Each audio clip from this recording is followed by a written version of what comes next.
This is NDTV.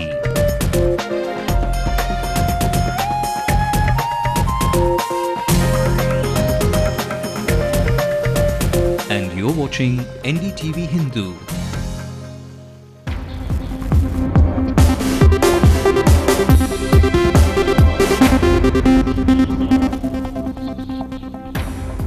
A retired judge with the Madras High Court has been named to probe the deficiencies in the new Secretariat's construction. A report is expected in 3 months.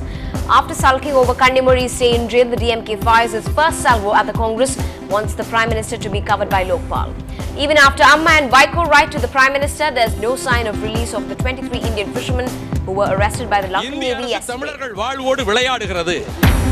A teenager is electrocuted and branded with a hot iron in Kanyakumari. His crime, he couldn't lift a bag that was more than his own weight.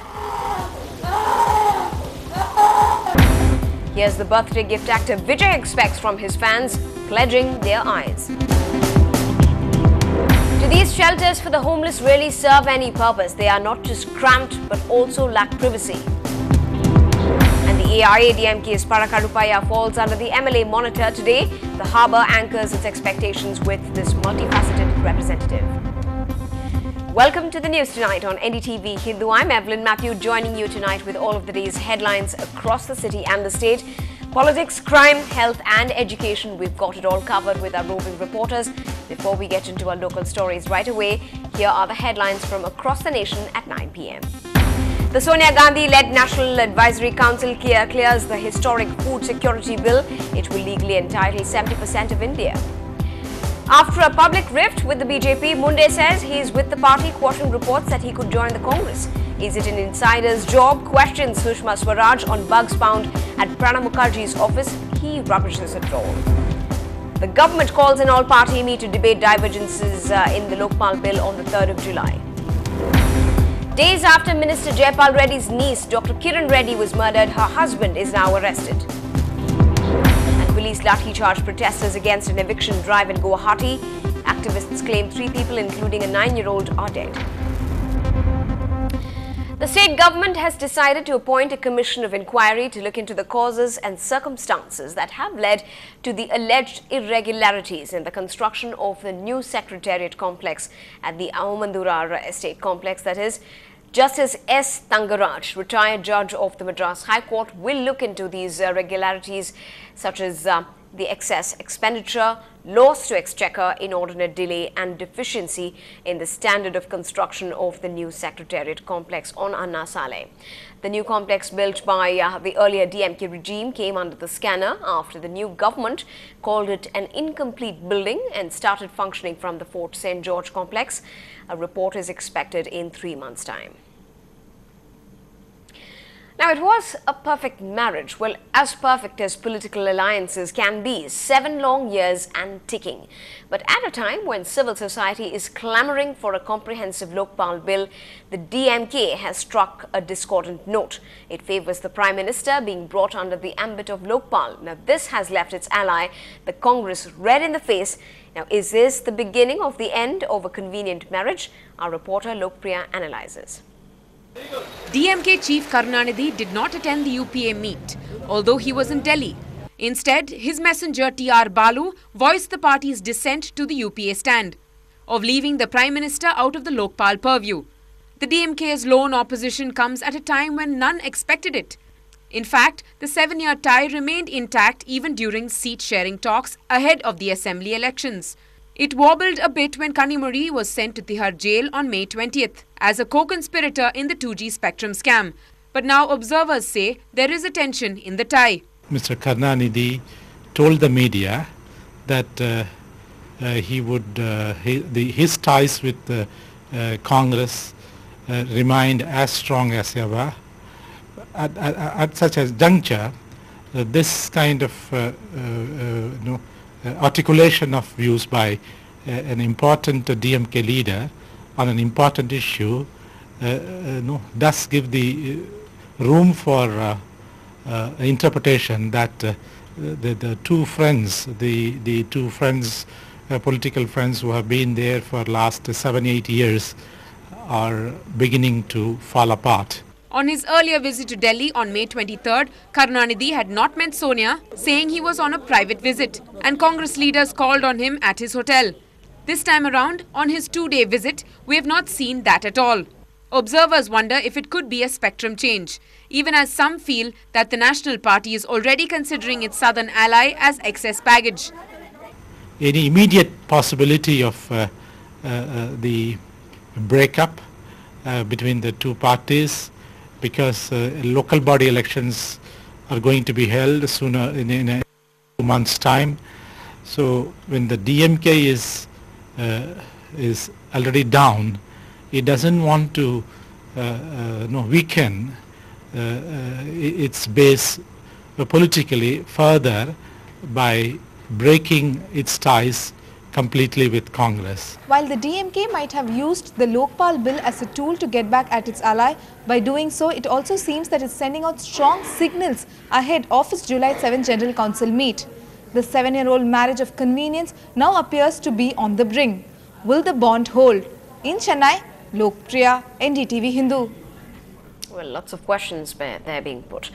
Moving on, it's been more than a day that 23 of India's fishermen along with their boats have been in the Sri Lankan Navy's judicial custody. But there's still no news of whether freedom will be near for these men. According to sources, the men have all been identified after they were captured by the Navy yesterday for allegedly crossing the international maritime boundary line. This even comes after the Chief Minister, Ms. Jayalalitha, urged the Prime Minister, Dr. Singh, through a letter to intervene and secure the release of those captured, calling the frequent arrests and detention as a vexatious issue and something that was becoming worrisome. Now, the issue has gained support from another vociferous political leader. The MDMK's chief, Vaiko, has also written Dr. Singh in a letter asking for his intervention in the release of 23 fishermen, as the whereabouts of the men still remain unknown. The CPM too has now urged the centre to hold talks with the Lankan government to find a permanent solution to the recurring issue. பொருளாதார தடை வேண்டும் என்று தீர்மானம் போட்டார்களே, ஏற்கனவே இந்திய அரசு அறிவித்திருக்கிற பொருளாதார ஒப்பந்தங்களை ரத்து செய்ய வேண்டும் என்ற கோரிக்கையை ஏன் தமிழக அரசு முன்வைக்கவில்லை? மீனவர்களை தொடர்ந்து தாக்குவதும் கைது செய்து கொண்டு போவதும் இன்னும் எத்தனை நாட்களுக்கு நடக்கப் போகிறது? இந்திய அரசு தமிழர்கள் வாழ்வோடு விளையாடுகிறது. இந்திய அரசு இலங்கை அரசுக்கு எச்சரிக்கை செய்ய இன்றைக்கு முன்வருவதில்லை, கண்டனம் தெரிவிப்பதில்லை. இந்த போக்கு நீடிக்குமானால் மீனவ மக்களின் உள்ளத்தில் இன்றைக்கு ஏற்பட்டிருக்கிற கொந்தளிப்பு கடற்கரை ஓரத்தில் ஆழி பேரலையைப் போல இந்திய அரசுக்கு எதிராக பிரளயமாக வெடிக்கும். அதற்கு நாங்கள் உடனிருந்து களமாடுவோம்.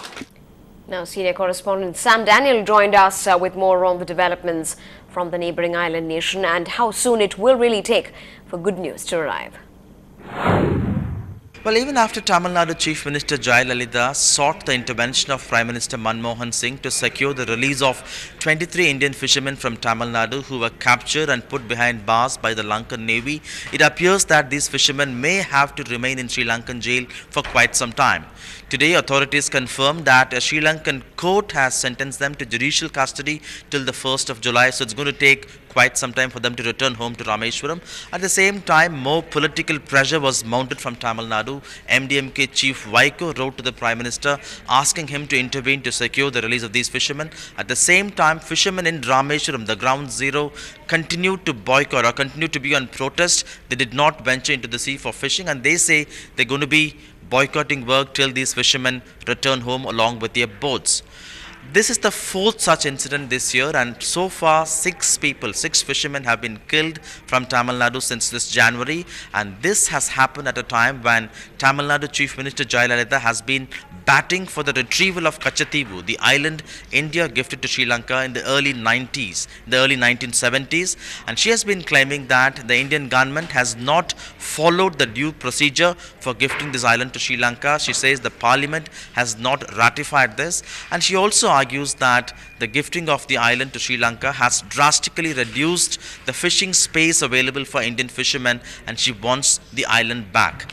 At the same time, so far in the last 20 years, around 300 Indian fishermen have been allegedly killed by the Lankan Navy, and there's more pressure mounting on the center. While this could be a kind of a delicate diplomatic row for the Indian government, the fishermen in Rameshwaram have a solution in mind. They say the government can even try to enter into a long-term lease agreement with Sri Lanka, so that the Sri Lankan government would own that particular island, but Indian fishermen would still be allowed to fish in Lankan waters.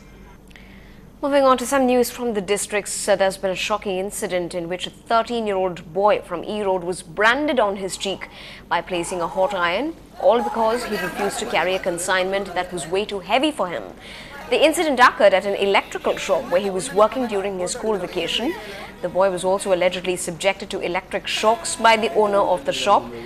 A student of 7th standard, the victim is being treated now for burn injuries. Meanwhile, a case has been registered and the police are investigating the matter. Now, after the proposal for the revival of the Arasu cable, 3 groups appeared at Poise Garden today to express their support.